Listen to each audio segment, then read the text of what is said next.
So when someone dies from extreme rage or sorrow, they it leads to a curse that basically is a stain upon the house. That's basically the story of The Grudge, which is originally Ju-on. So that's this week's discussion. I'm John Chang with Dan Edmonds. Hello, hello. And I think for me, like one of the things that this story kind of brings up is this idea of horror and how different times, like kind of playing with like different elements of like time and, how sometimes that can be an effective way of storytelling and stuff, or other times maybe not so much stuff. So I was just kind of wondering like kind of what your thoughts are, like kind of how sometimes, the whole Pulp Fiction kind of way of storytelling can help or hinder, I guess, things. Yeah, I mean, I'm a fan of it. I think it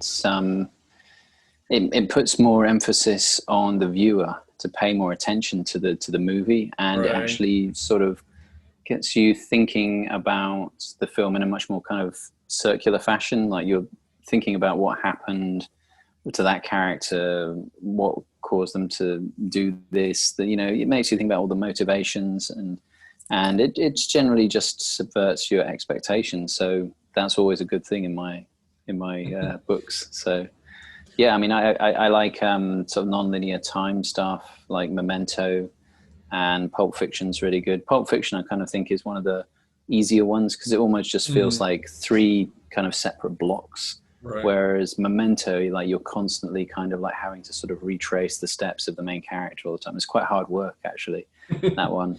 Yeah. And I think what's interesting about the structure of this one is that first of all, the way it's done, I'll get into that later, how it caught me off guard, but also you have this sort of more esoteric spiritual element in it, in that Right. some characters see what is a ghost of their relative or something at some point in time, which is really interesting. So yeah, and lots of different sort of levels. Like this movie surprised me in lots of ways. And I should point out, this is the first time I watched it. Actually, I have not watched The Grudge before, and I've never seen the remake either. I didn't watch the 2020 version, but it was enjoyed it a lot. Few yes. Yeah, I think for me, like I'd actually watched the Japanese version but the American version was actually new to me. So that was interesting, kind of to see how they handle things and stuff like that. I think overall, it's kind of like for me, doing this one as a second really is also kind of like how like there's a saying kind of in project management, it's like one's an anomaly, two's a maybe, and three's a trend and stuff. So we kind of have like, this kind of maybe of a trend at this point because they haven't really kind of, J-horror, quote unquote, hasn't really kicked off. But, like it's the American market kind of putting their, Hollywood putting their feet in the water and like kind of trying out like, well, things work well with The Ring.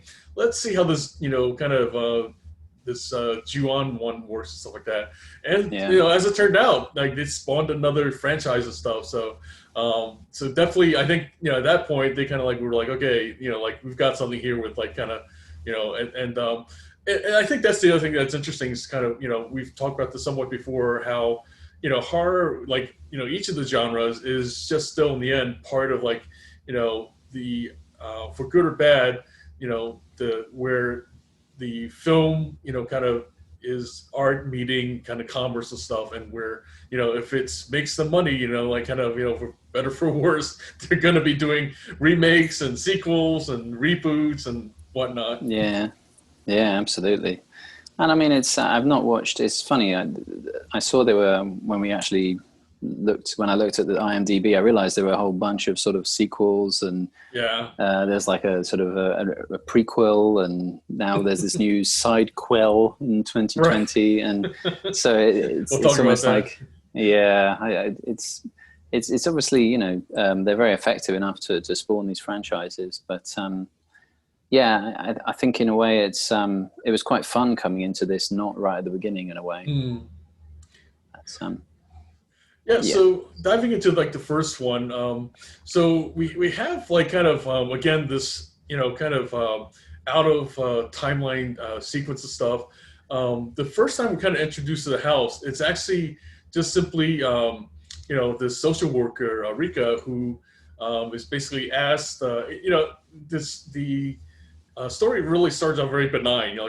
She's just kind of like this, attractive young social worker who's asked as a favor to go check on, this elderly woman in a house and stuff like that. And at the same time, though, like it doesn't take long before we start having some kind of sense that something's kind of going on. As it is, the mother that's the elderly mother that's there is already kind of creepy enough because she's just staring into space and stuff. She seems to be maybe suffering from Alzheimer's or something like that, where she's not quite there. And then meanwhile, it's an empty house that is in total disarray, and so we're kind of really not sure why here this place is such a mess and stuff, because cliche or not, the Japanese are not known for being messy and stuff. So we kind of know that something is seriously wrong and stuff already and stuff. Yeah, I thought this was just such a clever premise for a horror movie to begin, especially at the beginning, because the main thing with anything that's either looking chaotic or scary or unusual is most people's first reaction is, this is weird, I'm getting out of here. But, if your job is a social worker and so an old woman who's clearly in distress at the beginning, you have to just sort of suck it up and go and deal with it. Yes. And I thought this was such a clever idea because, she has to go in and she has to face the things. And when they twist it with the small boy, you just think, her impulse is to try and help, Yes. And it just kind of subverts your entire kind of expectations of what social bravery is, in a way, because she certainly doesn't get rewarded for it. And that's one of the key things about this, we see this before kind of in the Ring and stuff, where just because you're doing kind of like these good things and stuff, it doesn't really equate to being, you're being rewarded down the road.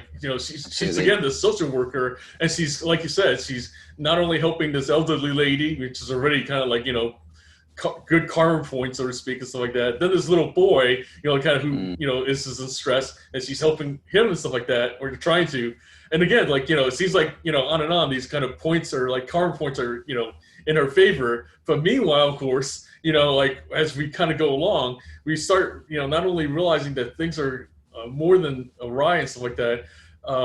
It's the first encounters that we have with this thing. And what's interesting, I think, the director is Takashi Shimizu, which he kind of, carved a niche for himself of which is kind of a little bit almost like this kind of downtone, which becomes almost trademark of J-horror, that it's not a lot of, in-your-face gore. We'll see some more, blood and all that kind of stuff down the road. But meanwhile, though, there's a lot of things that's kind of almost not revealed, which it gets into what we've talked about before, how less is more. That basically, sometimes where a lot of it's kind of this moodiness and we have this kind of sense of dread. And there's actually not a lot of music even. There's a little bit kind of these odd sounds and stuff like that. And that's actually another trademark, I think, of J-horror. Well, I think what's so effective, and you see this in quite a lot of J-horror movies, is, like you said, the sound design is so important, and they're not afraid of having large periods of silence or just ambient noise. And that's the very clear sort of difference between the American remakes. And why I think that is so effective in the Japanese ones is because, one, it actually draws you in and makes you pay attention to the movie more. And it also has this really clever subliminal effect on you that later, when you're kind of alone in bed, or you're we're listening to the washing machine going, the same sort, it actually sort of takes you back to the movie in some respects. That emptiness of sound actually kind of fills your imagination back with the movie that you just watched. It's a really clever idea, I think. Definitely. And then as we kind of go along, one of the things I have to admit that for me that I struggle with these Japanese movies is that you're introduced to a lot of characters with all these different names and stuff like that, and it, it can be overwhelming. Along with the fact that you're reading subtitles, is the fact that you're kind of thrown these what's called quite a few unfamiliar names. I mean, it's not like, we have Karen versus Joe versus like kind of, Linda or something like that. So that kind of adds to like kind of what makes it a bit of a more challenging watch.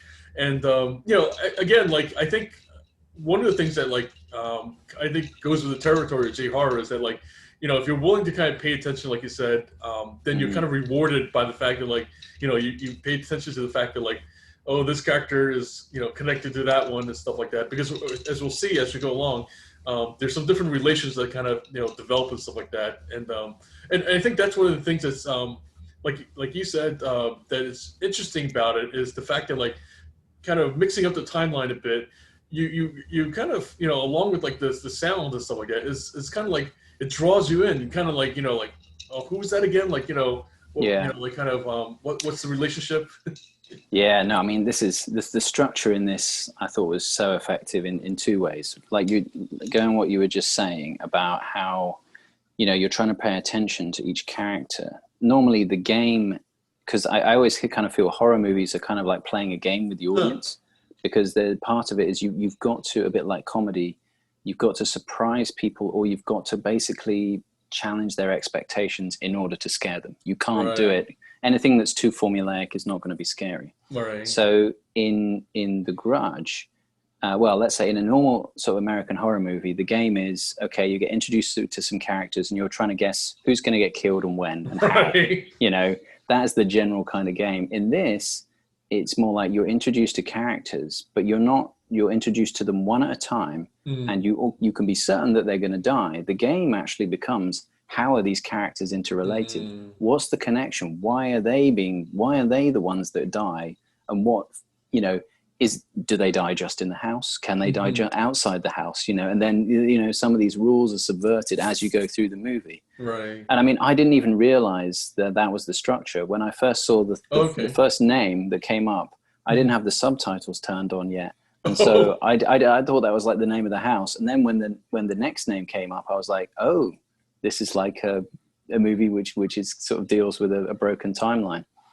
So yeah, I thought that was really interesting. So yeah, I mean, in that respect, you are trying to pay, and you're right, it brings you in. You're paying attention more because you're sort of seeing, okay, is this person going to die now? And then you realize that the phone call is the same one from the sister that you heard while the detective was there, and things like this. It's it's really, really good.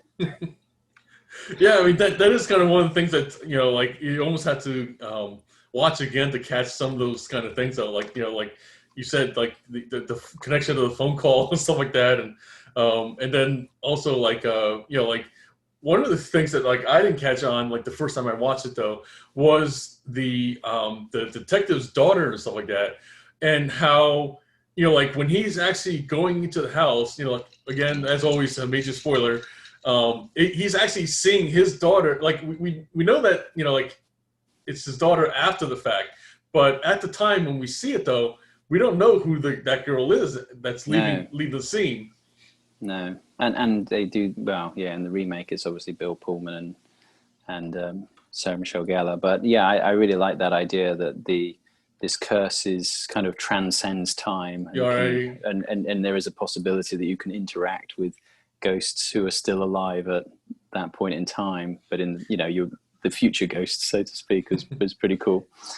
But I really thought that was interesting. It kind of reminds me of like Interstellar, like kind of where that absolutely. moment, he's like kind of like realizing that it's his daughter and stuff like that, and I really sort of like this idea. I mean, apparently this is quite a traditional idea, but this idea that when you die, this extreme kind of emotions kind of transcends your own death and becomes this curse. But I thought what was interesting that most of this was set in a house, and often subconsciously, like in dreams, we visualize our own ego as a house, and so it's almost like just as your ego can be representative by like a demolished house if you're not feeling good, or a mansion if you're feeling great in your dreams. In this, I love the fact that they've kind of flipped that, and it's the physical reality of the house is the representation of their own kind of distress in a way. That was really interesting, I thought, from a psychological perspective. Yeah, and there's quite a few like of the house being kind of cursed. Kind of. I mean, we kind of certainly as a kid has always heard of haunted houses, and so I feel like sometimes with that there's almost like kind of maybe something to this. Like in other words, this idea that like a extreme emotion creating a curse on a house is like maybe something that like we sense kind of subconscious level that like that there's something to this idea like kind of because certainly some other classics are like Amityville Horror say and stuff that like a place is kind of possessed and stuff like that by something, by this kind of spirit and stuff like that. Like usually it's it's usually just a satisfied spirit, or it's like something like that where because the person left with like unresolved kind of like maybe like they were murdered, or maybe like that there's something that like they killed themselves because like a jealousy or something like that, like something was unresolved that like their spirit is kind of haunting the place until a exorcist or somebody comes in and kind of clears the house and stuff like that. Or like in the Poltergeist, a little right. woman who's sort of creepy in herself. Who's almost creepier than the ghost in that movie. But I mean, I think this is like this is what I feel in a way. You can take a fairly superficial look at The Grudge, and you can just say the director almost took lots and lots of day-to-day things and just made them scary, and just kind of threw it together as a rather kind of hodgepodge collection of stories about various different people getting killed, but as an excuse just to kind of explore all of these different things.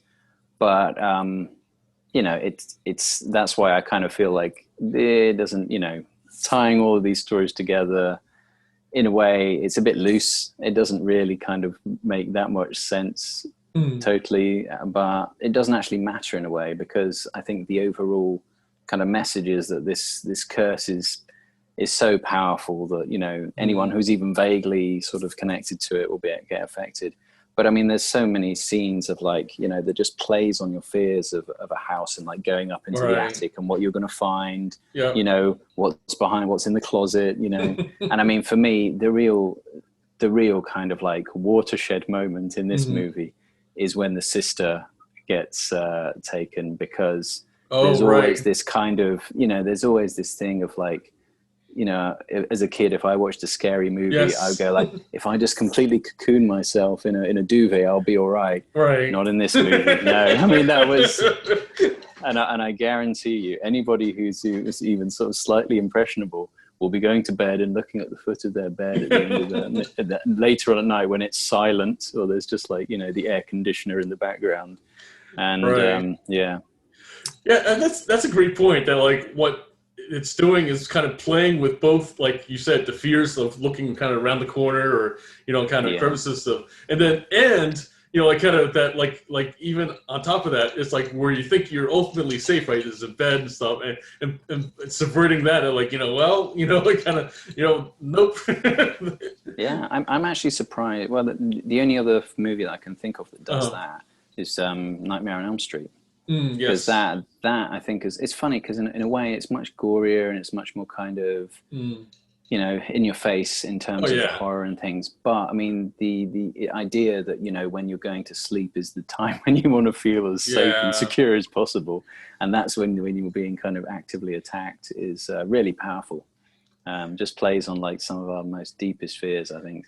That and sort of bathrooms. The other times when yes, and of course that's in this one too. Of course. And so and mirror. I really like the use of sort of mirrors and reflections, and the Ring's really good at that as well. Right. In that there's these kind of slight shots, you see a reflection, something. Yeah. That and I also really like the fact that the director didn't use any CGI. In the original, it was all practical effects. Yeah. Like one of the best moments, and is just when she's taking the elevator, and like kind of she's looking away, but we as an audience have seen the little kid like on each floor, and it's like, oh my god. Yeah, that's. I mean, it's one of those things. You don't look out into the darkness out of a dark window because you'll be scared. You might see something you're not really ready to deal with. It's brilliant. It just kind of. I think as well. There's this. I really like the idea of the Grudge girl as this sort of darkness that just sort of envelops people as well. That's also a really kind of psychologically powerful image as well. I really, really thought that was clever. And like kind of one of the other kind of really, I don't know, like I guess it's become a trope now and stuff like that, but it's the image of this kind of the girl being kind of like this disjointed, like kind of, like that crawl, down the stairs where her limbs are kind of going every which way. I think it's like now like kind of just become one of the, like in this one, it's kind of one of those compelling images and stuff. And then now, like, because it's been kind of like so etched in people's kind of psyches and everything, it's kind of a meme. So this also goes back into the things we've kind of talked about before, that like, you know that something's achieved a certain level, status level, when, like kind of that people make memes out of it and stuff. Oh, totally. Yeah. Yeah. And I mean, you see that quite a lot in horror movies ever since. I mean, The Ring was the first one that I can remember that did it, had that kind of backwards disjointed movement of Sadako. So yeah, I mean, I think as well that, but what makes this so different from a Western horror movie is this kind of thing of there's no jump scares really, and it almost there are lots of opportunities where it could introduce a jump scare, but it doesn't. What it does is it actually slowly makes you look at this scary thing and you're just kind of staring at it, and then you're really lingering on each of these sort of scary images, and also the situations they're in. It takes quite a long time for the sister to kind of like realize something's up, and she climbed into bed, and then it's still quite a while when she's there with the bedclothes. It really holds those feelings for a long time, much more than any a Western one would just go straight for the jump scare in a lot of those situations. So, and the fear isn't from disgust or gore, which is like another typical trademark of Western horror, because like a lot of time it's just the long hair and black, like kind of like and where like the image might come out of the black and stuff. So for the bed scene stuff, it's her kind of just the face coming out of black and everything like that, and that's it. I mean so it's interesting, and it's again, like kind of the other thing that kind of is a little bit part of the sound thing too, is like we have a hint of what's coming stuff, because we hear like this kind of throaty, kind of gurgling sound that becomes distinctive as well. Oh yeah, that death rattle is really interesting, isn't it? It's kind of like it sounds like a kind of a body that's kind of still alive but's forgotten how to speak in a way, or it's almost like I kind of see it as almost an extension of the house, in that it's almost like a creaking house, but the body's like an extension of those, subliminal kind of checking what's that creaking upstairs, but it's a body that's creaking this time. It's it's very distinctive. Yeah, and I have to wonder too that like if in fact like some kind of release of like kind of this rage or sorrow or something like that can create kind of these kind of echoes, right, where places are haunted and stuff. I mean, what about a place like Auschwitz and stuff? Like I mean can you imagine like the like I'm surprised actually we haven't like really heard of any horror movies that's surrounding kind of like some of these kind of places where the atrocious things were done and stuff. Yeah, I think that would probably upset too many people. It would be right. Trying to make money out of something pretty horrific, I'm guessing. Right. Well, not pretty horrific, something absolutely atrociously horrific. I guess maybe that's part of the thing too, that it's so horrific that like you can't make it any more horrific than it is and stuff. Yeah, I think just the idea of fictionalizing it would be pretty upsetting to a lot of people. But yeah, I think another sort of thing that caught me off guard is this idea that whenever you go into the house, you hear this kind of high-pitched noise, and there's this kind of like ringing in their ears. Yeah, that's which right. which is one of those sort of weird things that happens to everyone at some point or another. But no one really ever tells you what that is. It's not a very well understood phenomena. So it's the fact that this happens. It's one of those a normal occurrence that's been sort of reframed, which is again this great sort of thing, and it's like the idea of actually like an animal being in your house unexpectedly. Oh, right. That actually, that I'm sure most people have had something where a stray cat or something has wandered into the house, and of course, it's a black cat. Yeah, of course. But, so yeah, and just lights flickering on and off and things like this. Right. It's just everything in the book of what could possibly like freak you out in normal life is in this movie, basically. Definitely. And then I always said like they did a similar thing with the photos too. That like that's something we saw in the Ring and everything. And then it's just something I almost feel like it's become another Japanese horror trademark. Is that like if somebody is like cursed or something's going to happen to them, their photo becomes distorted in some way. Well, it's funny you should say that, because I've been thinking about that further after we talked about the Ring. And what's interesting in particular, what sort of highlights it more in The Grudge, is the fact that the director doesn't use any visual effects for what is happening in the real world in the movie. Right. But the videotape is where all the effects are. And so it's almost like we perceive photographs and video as evidence in a way. Right, so when someone shows you a video, or yes. you're inclined to believe it. So what they've done is, which is really clever, is that they've not used any kind of fake things for the monsters, but the evidence that the characters present to each other is often using sort of special effects and things. Right. So there's this thing of the characters are scrutinizing this image just as much as you are. But you can't scrutinize it too carefully because it's still a fuzzy videotape or a photograph that someone's holding, which I thought was really clever. It's kind of when a character sees something supernatural on a photo or video, it makes them question their own sort of reality, and you're right there sort of with them. Yes. But it doesn't make you question the authenticity of the film. Right. Which is a really kind of clever way of using it. So both The Ring and The Grudge use that, and effectively, I would say. Yeah, it's interesting how like that one moment. It actually, I guess, in both. Now that I think about it, that what happens is that like the character is like checking themselves, like kind of they remember things happening a certain way and stuff like that, and then so they play back the video to kind of see if like it showed up on the video, like like you said, it's like almost like that where the effect is done is like kind of used as also like this validation for the character, like like it's almost like that, like a statement of how we trust the technology more than our own eyes sometimes and stuff. Yeah, very true. Absolutely, yeah. And that's the other thing that I think is quite interesting in The Grudge, is a lot of characters who are questioning themselves about what they've seen, and did I see this, and why did I pass out, and you have the Rika character kind of saying that, and it's almost like there's this impatient part of you that just says, trust yourself, don't go back in the house and go and do something else, just leave the country immediately. But it's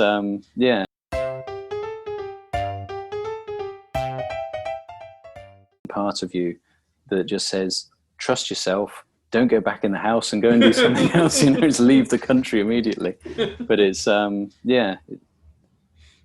sort of plays with your expectations in a few different ways, actually, in that one.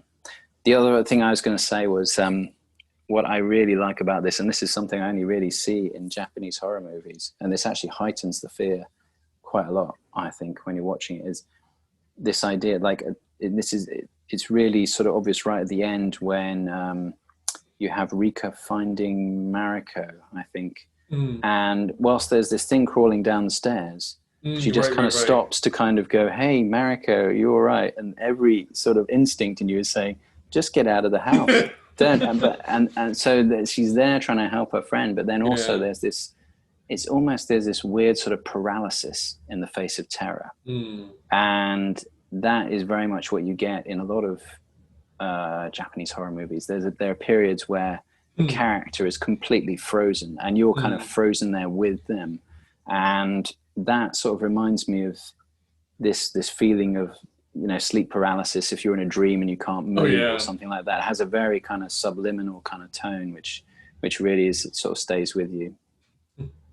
Yeah, I think that's, you know, like one of those things that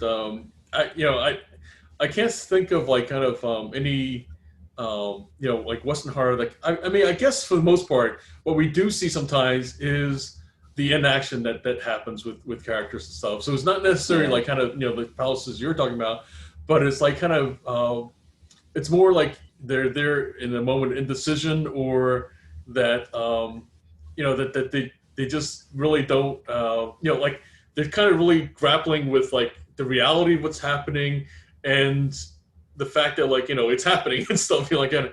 So it's yeah, I think that's something that like is, you know, like more recently what I'm thinking of is how you know, I was you know, just read a basically a answer on Quora where this guy, you know, kind of was one of the few people that, like, you know, actually trained his whole company and stuff to be ready for 9/11 stuff. So out of 2,700 employees, like, you know, only about 6 people didn't make it, apparently.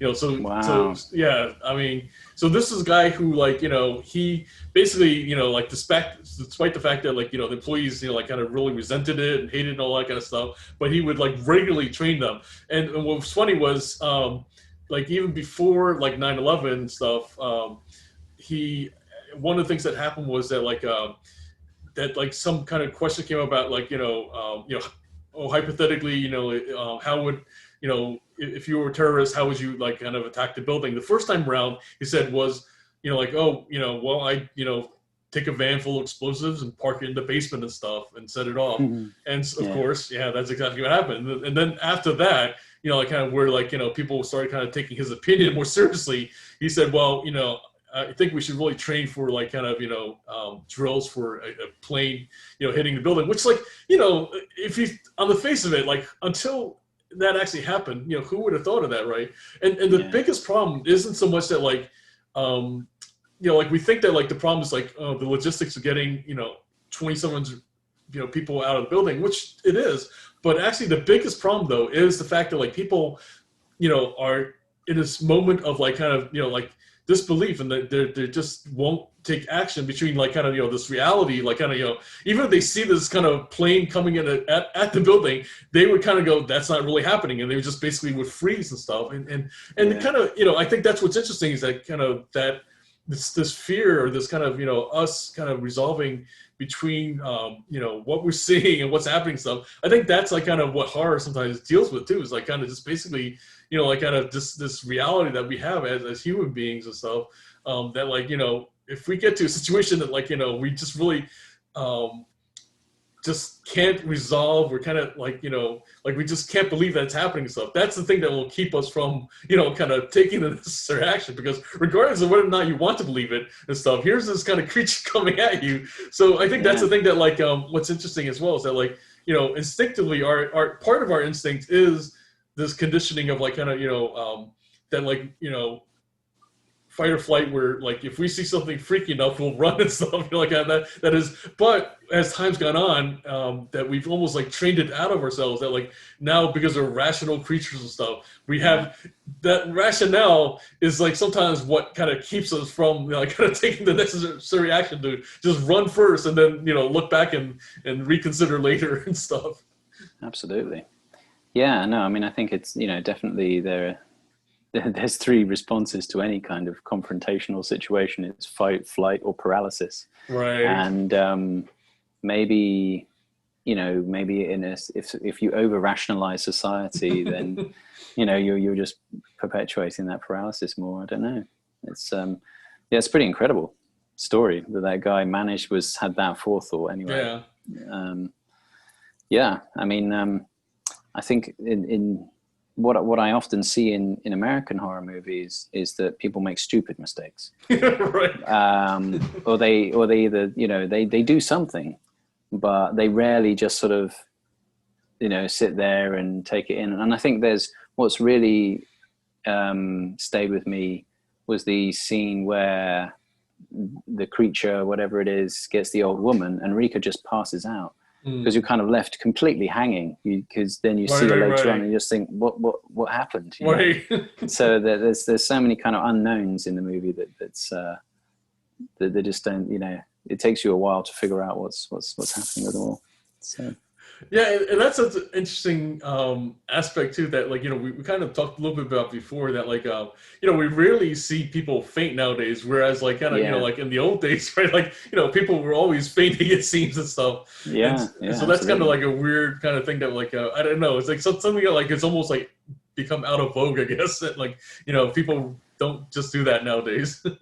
Yeah, the only other film I can think of in recent memory being 20 years, I suppose, is The Descent, where there's that scene where, the protagonist, she gets hit on the head and then she thinks she's woken up, but then and I mean, that's just screws with your mind so much, because she thinks she's escaped and then she realizes she's back down in oh man, that's just, I'm spoiled that movie now for anyone watching it. But that was one of the most sort of effective uses of, not necessarily, because they're a bit more kind of handy, the girls in that, and they're not going to faint. But right. Yeah, that was another really, just the loss of consciousness in movies is interesting. The other thing, in terms of general consciousness, I think what's interesting about J-horror is that I think the sound, the imagery has this kind of slow effect, but it actually kind of gets you into a trance state almost. Like there's a kind of vaguely meditational kind of elements to it. So you're already in the mind state where your conscious mind and your subconscious are connected. And so by the end of the movie, there's no doubt you're going to take all of that with you to bed at night, because you're already in that state of mind. So it's really well done, Japan. That's all I can say. Well, if you're ready, I think it's probably time to talk about the American remake and stuff. Absolutely. And here we have basically Sam Raimi is the producer on this one, but what's interesting is the same director, actually, Takashi Shimizu again, doing the American version. So I think that's, to me, I can't think of many films that do that, where the American version being kind of done by the same director and stuff, and we'll definitely go into that. So we have Sarah Michelle Gellar playing kind of the social worker kind of character, something like that. Here in this case, she's a volunteer. And and we're back in Japan, though, so that's another thing that's I think interesting as well. That that despite the fact that now we have a mostly American cast, we're still in Japan. I love that. I thought that was so great, because I just watched the original, and whenever any character is introduced, you just get this kind of panning shot of the house coming into view, and then whoever's going to walk into it. And then this movie started and just had again the panning shot of the house coming. I was just like, it's all coming back to me again. So that was great. And I love the fact that it was set in Japan, and that it had the same director as well. I mean, for me, there are a few things I didn't like about it. But some things I thought were more effective. I thought the way they there were a few scenes with the boy that were a bit over the top. I think that he was more effective in the original, but I think the way they portrayed particularly Kairo in the remake was actually more effective, because there's this look on her face that she's scared as she's preying on people, which I thought was really clever. And actually it was a complete sort of twist on anything that I would ever see in a Western horror movie. Because normally you're used to the monsters, for want of a better word. They're aggressive, they're coming to get you. In this one, you kind of got this feeling, this haunted look of she's scared, because that's how she died in the story, and she's still coming to get you. So that was really kind of a compelling image for me. And so that, and I think they just did some of the more. I was really glad they didn't use a whole bunch of CGI, and they didn't just show you all the monsters. It was still very sparing. So generally, it still managed to recreate a lot of the kind of feeling and atmosphere of the original, I thought, even with the changes. So it's interesting because, like I said, having that appearance of of fear and stuff like that, it really makes you wonder, like, because I think in Western horror we have like kind of like typically almost like this idea of that there's this vengeful ghost, or that like, I mean, I think it's anything that's really like typically the almost like the ghost motivation, stuff like that. So having that fear, then it makes you wonder, like, okay, here's this person who like kind of was killed like just basically because like they had a tragic love and stuff like that, which again, major spoiler, it's like that's what we find out over the course of the movie stuff. And so what is it that like kind of like, what would you say is like kind of the motive? Like, why does Kyoko want to, like, what is she doing that by taking another life and stuff like that, do you think? Well, I think that was one thing I did find kind of slightly annoying in this one, was that they spelled out the whole motivation for the original killing too. I much preferred it to be kind of more vague, like it was in the original. But anyway, I mean, in this, it's kind of, you get this idea that she is slightly unhinged, like she's stalking this guy. She's obviously not all there, but also she's obviously dies in a completely kind of terrified state.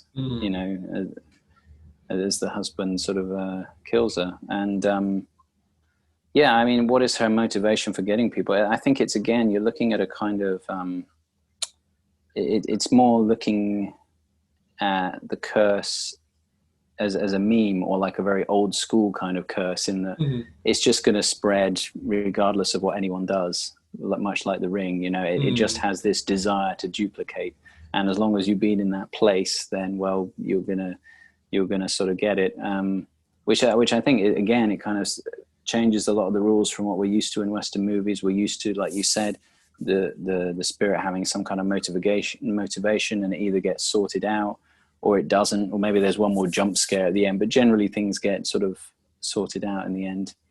Right. But I mean, as I say, I think trying to sort of attach a motivation to it, other than it's just going to keep repeating, is right. I mean, this almost like kind of, again, we it's similar to the Ring in that, like, that the curse, kind of is just almost like a virus in itself. That, like, in other words, that like a virus doesn't have really any motivation other than to replicate stuff. And it's almost like kind of, that's, and maybe in some ways that, like, this is like the, our subconscious, right, of like kind of dealing with, kind of like, never mind like the more recent coronavirus and stuff, but I think, like, it almost feels like this, dealing with this fear of things that, like, are just wanting to kind of, duplicate itself, like kind of, I mean, it's an expression of sort of natural law versus something that's innately human. I think that's what makes it scary as well. It's like, most humans have a reason for doing things. Nature can be completely chaotic and just sort of has laws which just we can't understand, because they just are, or they follow completely different principles.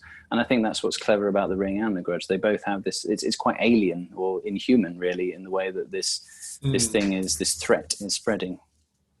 Right. Yeah. I mean, like I said, that's probably, like, maybe in some ways the kind of East and Western kind of approaches to, kind of logic or philosophy, stuff like that, where, like, the West tends to be like kind of very much deductive, logical, like kind of, this happens, cause and effect and stuff like that. Yeah. Whereas, like kind of the Eastern approach, a lot of times it's like, things happen, kind of, and you have to deal with it and stuff. And that's kind of like just generally the, very much like kind of a Eastern approach, I guess. Yeah, it seems much more willing to accept the ambiguity and the mystery. Like you could see that with the Ring remake. They had to invent the whole thing with the horses and the husband and everything else. Whereas you really didn't get any of that. So no, yeah, I think it's David Lynch is about the only other sort of horror, not horror movie, but a movie maker who really sort of embraces the ambiguity of life more sort of readily. But I think that as people get used to things, like I said before, I think a lot of these, because we're so used to the time constraints of a movie, we're used to certain points, certain sort of narrative things. I think movies that will embrace more ambiguity will just become more and more the norm, I think, in a way, just to sort of make sure they keep people on their toes, because that's what's going to keep us interested. So, speaking of like kind of keeping on toes, so what was your reaction to like kind of, again, major spoiler, like Bill Pullman getting killed off right off the bat and stuff? I know, right? Yeah, that initially sort of made me very worried about the movie, because there's something about people very quickly and randomly committing suicide that just reminds me of Monty Python. There's sort of, I'm sure there's like a sketch where people just kind of like go, right, I've had enough, and they just jump off a building, So that's what it reminds me of. And that scene, I was just like, oh God, I hope this gets better than this after that scene. So, but I was pleasantly surprised though. I thought it might have been like an expensive cameo, we just want Bill Pullman, we just want you for this one scene and stuff. Yeah, and they never really quite. Well, yeah, I suppose there was the whole, unrequited love story tale. I didn't really find that too believable either. Again, it felt too kind of crowbarred in. I just prefer the original structure of it just being almost sort of random things happening to people. I almost feel like that's kind of like what they, on the one hand, I felt like what it did create was like kind of this open loop that like kind of made you kind of, question like, what was that about? Like, for most of the movie and stuff like that. So that has one, like kind of a bit of effectiveness and everything. But the other though, like, I just feel like, there wasn't much to make us really care about that. Like, kind of like, it was like kind of that like, we kind of knew that like something was driving at like kind of this overarching, like kind of what was like kind of the what's called why was the husband jealous? What was kind of what was he jealous about and stuff like that? So that kind of like made some sense, but I just I guess overall that like it almost was like what started off as kind of the interesting open loop and stuff like that became like, I almost feel like a distraction in some ways and stuff. Yeah.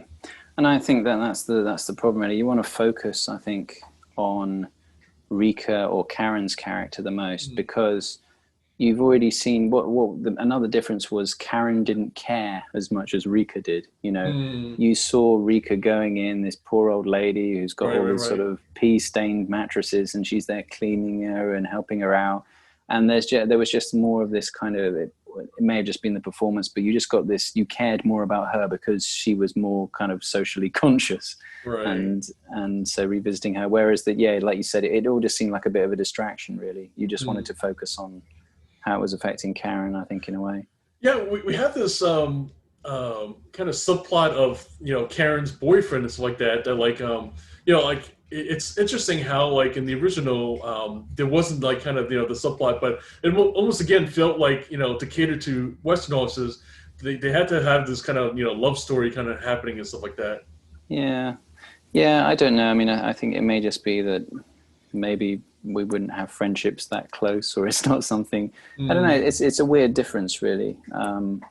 I would have thought it may be to do with the audience. It may be that they perceive that most of the Western audiences would be couples going together to see it, and it may be like there's more single women who go and see it in Japan, perhaps, or something like that.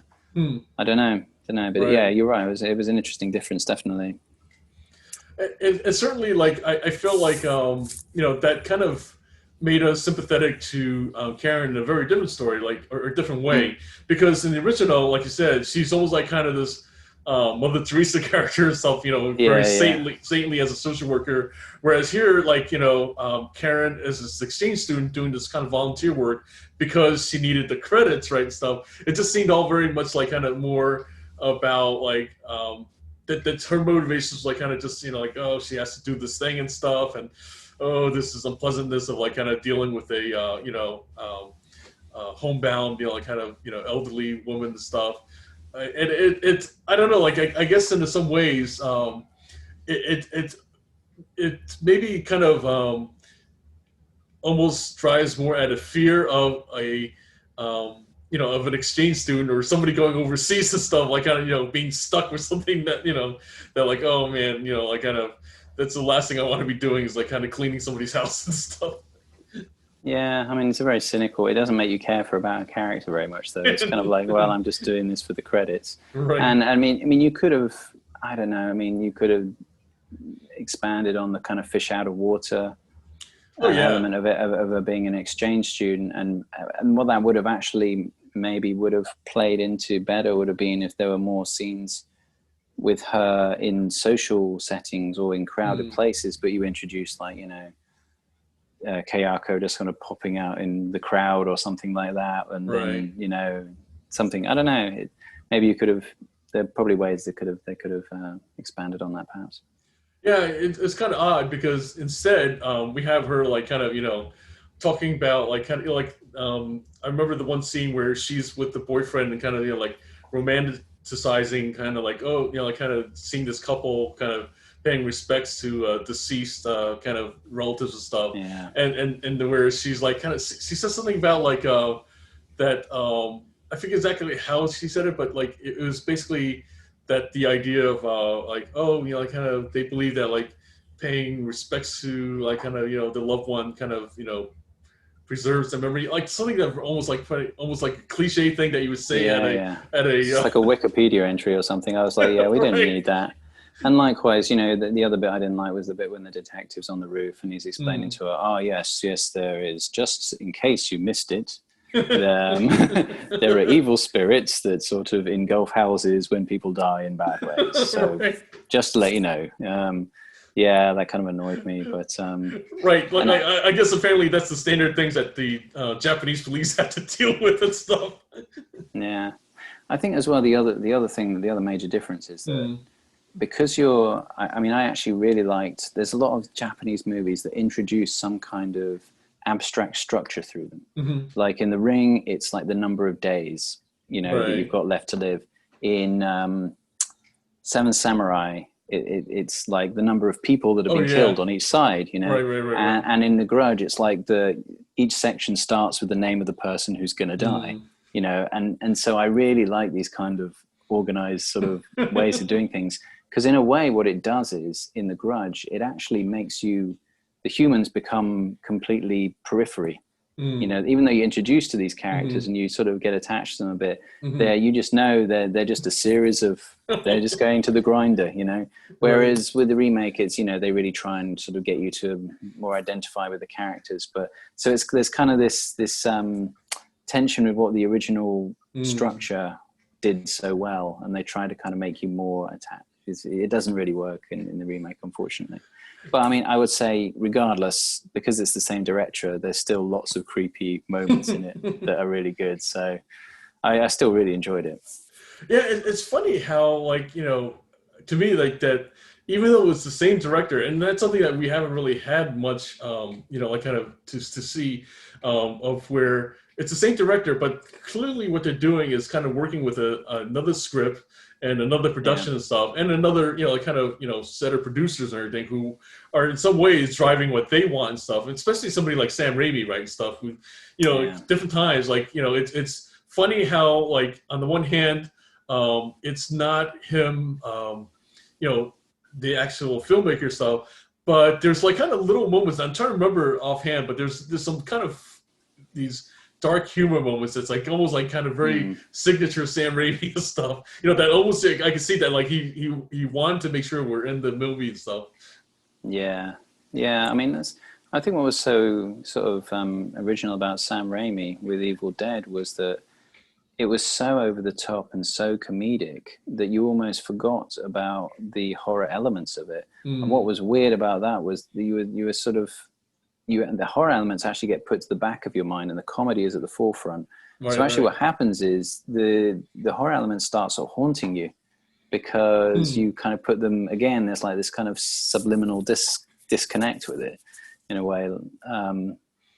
So yeah, but I think he got more and more kind of in your face and by the numbers as he goes on, Sam Raimi, Right, right. unfortunately.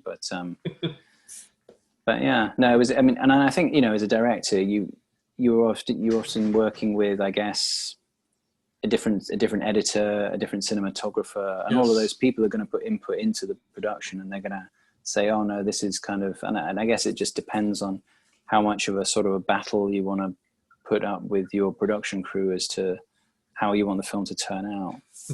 But yeah. Yeah, I mean that's the other thing that's kind of interesting about the filmmaking process is that it is always a collaboration, and so like Mm. different times, even though you may have the same director, like you said, it's just kind of different people giving their different inputs and stuff. And I think like kind of no matter what, even though it's kind of filmed in Japan with the same Japanese director stuff, it's like kind of we've got mostly a American cast and stuff. We've got, Mm. like kind of on the production side, like kind of, we've got Sam Raimi, and then probably along with him, other multiple, um, you know, the besides the production itself, also like kind of the marketing and stuff like that, and Mm.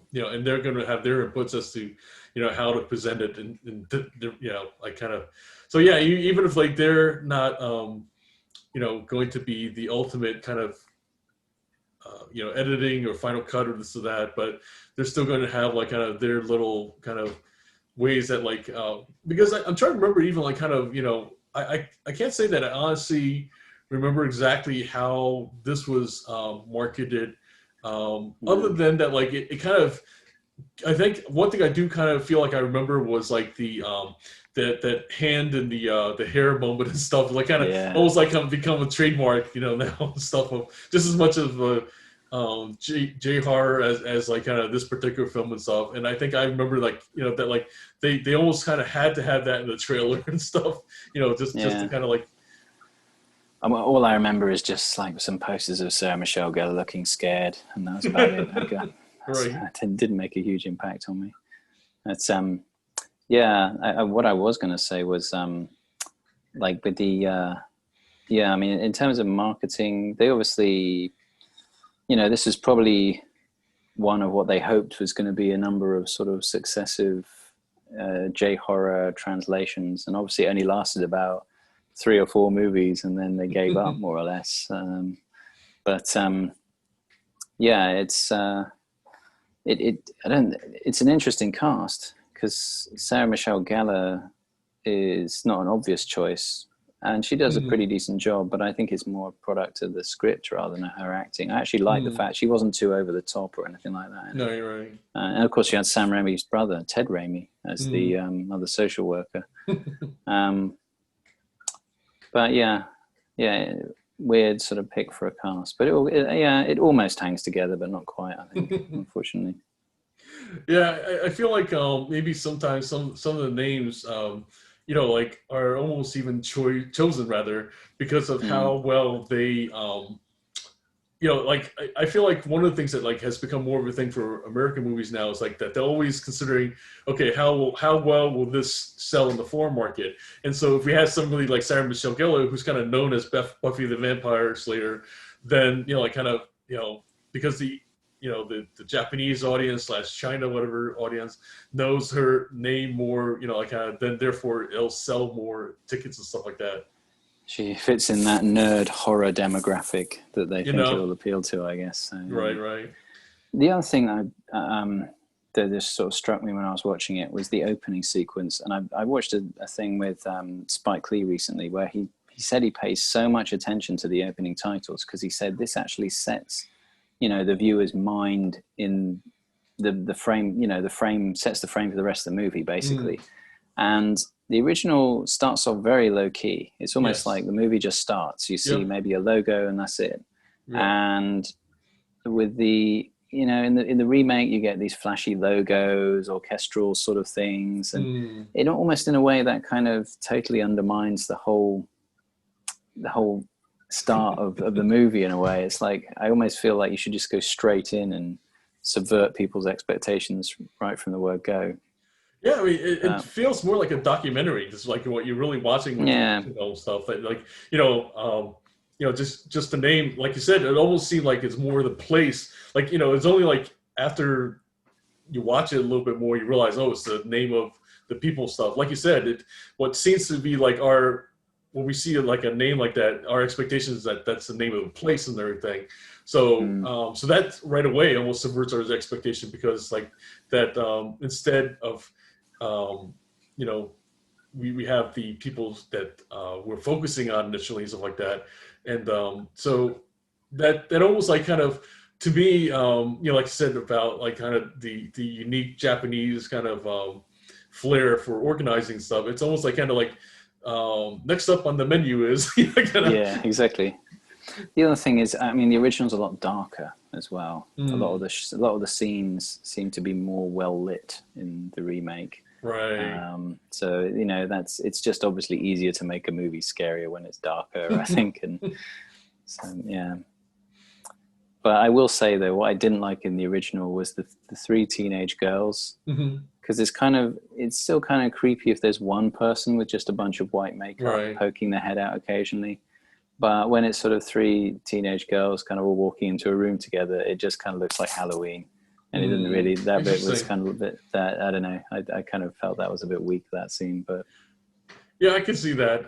It also, I think, what's funny is that, like, I think there's something about, like, on the one hand, it's kind of creepy that they're in their, schoolgirl uniforms, but the other, like you said, it definitely does have a more Halloween feel to it when it's, like, presented that way and stuff, so yeah.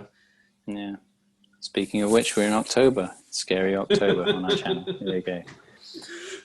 I think just worth mentioning with the 2020, I actually did watch it. Oh, you did? Okay. Yeah. It's I can't say that, like, it's really does anything kind of unique and stuff like that. The one thing that does stand out about it is that, like, there's just so much death. I mean, like, kind of the main characters, each of them is like, the mother who is now widowed with the son and stuff like that. She's dealing with, like, kind of the death of her partner stuff, and then her partner that, that she's a cop and everything like that. So she's the partner that she's kind of joining up with in this new town she's moving to kind of leave behind, like, kind of, this death of her husband. He's dealing with the death of his partner and stuff. And then meanwhile, the crimes that they're investigating, of course, so it's kind of, obviously, like, different deaths. And they're, like, not, like, kind of your usual kind of run-of-the-mill deaths, of course. Besides it being involved with the, the grudge and stuff, it's also, like, kind of, it's a young couple, they're real estate agents and stuff. And they just found out that, like, their son will, like, if they, like, the wife is carrying, will have Down syndrome, so they're having this kind of moral dilemma of whether or not to keep the child and stuff. Like, if they, if they bring the, this child to term, then he's going to be, basically having a life of, challenges and stuff like that. So, and then meanwhile, like, kind of, another crime that's, or not crime, but, well, it's a crime for these detectives who's trying to figure out what's going on with the, kind of, how it connects to the grudge and stuff. But the other one that's kind of connected to the house is his husband, who is, thinking about euthanizing his, wife, who, like, is suffering from Alzheimer's. So just lots of grimness to the overall story and stuff. So I think there's a lot of things that it does do well, like, in terms of production value, in terms of, how it's shot and everything like that. I mean, just, overall, like, kind of, it's a tight, it's a well crafted, movie and stuff like that. But in terms of just overall, like, kind of, like, it's pretty much, as I described it, it's very grim. There's not really, much joy to it. And then, major spoiler alert, like, even if you think that, like, things are going to go well, it does have the horror movie of, like, kind of like, well, actually, this it's not, there are no happy endings in horror movies, right? It's like maybe it's a saying. Was it mostly jump scares, or It had did they actually some, play with them? but it definitely had some really like kind of horrifying moments and stuff. Along with the jump scares. It's just definitely not like. Here's one of the striking things that we see with it is that how like this one kind of takes like. This is like an American director or something like that. So we can right away tell that like we go away from even more the moodiness and the dread that we kind of have with J horror, and now like kind of that like it's just overall like more the moodiness has to do with like all this grimness and everything like that, and the horror kind of comes more from like just like this horrifying things happening and everything. So there's a few jump scares, but like it's just like kind of, as you can kind of tell like kind of that what it sets off is these characters that you're kind of rooting for in some respect, that you're kind of hoping that like despite their really grim situations, maybe just maybe they'll kind of somehow find a way out of it in a somewhat maybe not happy, but at least less grim, I guess, reality. But of course, like kind of had it been a normal movie, there might have been some silver lining. But this is just like the fact that like it's part of the Grudge series, just kind of like basically tells you that like it's not only like kind of not going to have a happy ending, it's like kind of just going to go even darker, like just when you think like it's dark enough. Oh, okay, yeah. Overall though, worth the watch or not, would you say? I would say that like just more if you really wanted to kind of curious on just what an American kind of remake will kind of do and stuff like that. But again, like kind of I thought that like the director is very competent and stuff like that. I can't remember the other movie that he did, but I believe it's something like something about the tears of the mother or something like that. So apparently he does have this thing for like very dark kind of stories and stuff like that. So yeah, interesting. I mean, I obviously I still prefer the Japanese original to them all, but I was surprised actually at how good the 2004 one was. Okay. All things considered, but yeah. Oh, I guess one other thing worth mentioning about the 2020 version is apparently like they're kind of calling it a sidequel, which I've never even heard the term before. Yeah, but apparently what it does is that like it takes the original things happening and stuff, and kind of like where like now we're in the American setting and everything. So in other words, that like what we're discovering, apparently what they're trying to do is to show that like, oh, this this curse is not necessarily just a Japanese kind of curse apparently and stuff like that. And so maybe that's kind of in some ways related to like kind of how we have this like the recent pandemic and stuff like that. It's not just a Chinese bird flu. It's now like very much a worldwide phenomenon. I'd like to see some French art house sidequels of various other movies, like the Avengers, but a lot of them just sitting around smoking cigarettes and sort of philosophizing about life, or in black and white, or something like that. I think there's a whole range of sidequels you could do for all sorts of things. Right. I suppose we kind of actually Into the Spider-Verse was a bit like that. Actually, I will kind of watch that. That's true. That's quite an interesting take on things. But yeah, anyway, sidetracked there. I've sidequelled myself there. Well, so we'll be continuing our month of J horror stuff. The next up will be post Kairo, and then shortly after that we'll be doing, of course, One Missed Call. So lots of calls, and then finally Dark Water to continue on. So once again, I'm John Chang with Dan Edmonds, and we will see you again next time.